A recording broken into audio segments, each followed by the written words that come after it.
కారం రంగు రుచితో ఉంటుంది. ఆచి మిరపపొడి అదరగొట్టే కారం రంగు రుచి.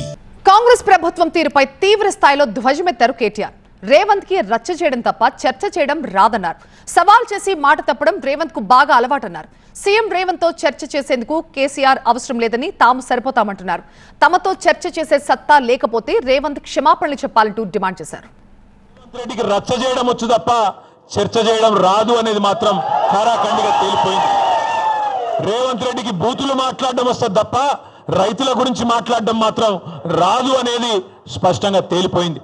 ఇవాళ బేసిన్ నాలెడ్జ్ లేని ముఖ్యమంత్రి కింద శ్రీశైలం నుంచి కృష్ణా నీళ్లు అటు పోతిరెడ్డిపాడు నుంచి తోలుకొని పోతుంటే దానికి కూడా కళ్ళు మూసుకొని చంద్రబాబు గారు చెప్పినట్టు కోవట్టు పాలన ఇవాళ నడుస్తూ ఉన్నది. రాష్ట్రంలో నీళ్ళేమో ఆంధ్రాకు పోతున్నాయి, నిధులేమో ఢిల్లీకి పోతున్నాయి. ఈ నియామకాలు ఆయన తొత్తులు కొంతమందికి ఇచ్చుకొని వాళ్ళనే చూసుకొని మురిసిపోతా ఉన్నాడు.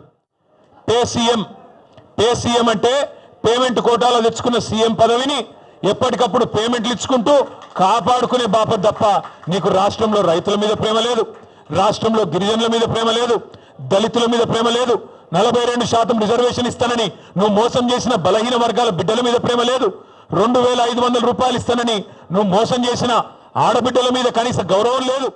ఇందిరమ్మ రాజ్యం అంటే సంక్షేమ రాజ్యం వస్తుందేమో అనుకున్నారు ప్రజలు. కానీ ఇందిరమ్మ రాజ్యం అంటే అక్రమ కేసులు, ఇందిరమ్మ రాజ్యం అంటే అణిచివేతలు, ఇందిరమ్మ రాజ్యం అంటే నిర్బంధాలు. ఆనాడు 50 ఏళ్ల కింద విధించిన ఎమర్జెన్సీని మళ్ళీ తలపించే విధంగా ఇందిరమ్మ రాజ్యం అంటేనే భయమయ్యేటట్టు ఇలా మళ్ళొక్కసారి మీకు యాదికుండాలి. 2018లో ఇదే సిపాయి డైలాగులు పెట్టిండు. కొడంగల్లో నేను ఓడిపోతే రాజకీయ సన్యాసం చేస్తా అన్నాడు. 2018లో ఓడిపోయిండు మా పట్నం నరేందర్ రెడ్డి గారి చేతిలో. ఓడిపోయిన తెల్లారో మర్నాడో సిగ్గు తప్పి మాట తప్పి మళ్ళీ పార్లమెంట్ ఎన్నికల్లో తగుదునమ్మని మళ్ళా నిలబడ్డాడు.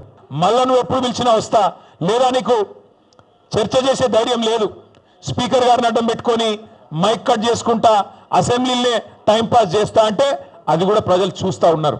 నీకు నిజంగానే నిజాయితీ ఉంటే నిబద్ధత ఉంటే చర్చకు రా, లేకపోతే ముక్కు నేలకు గీసి కేసీఆర్కు క్షమాపణ చెప్పు.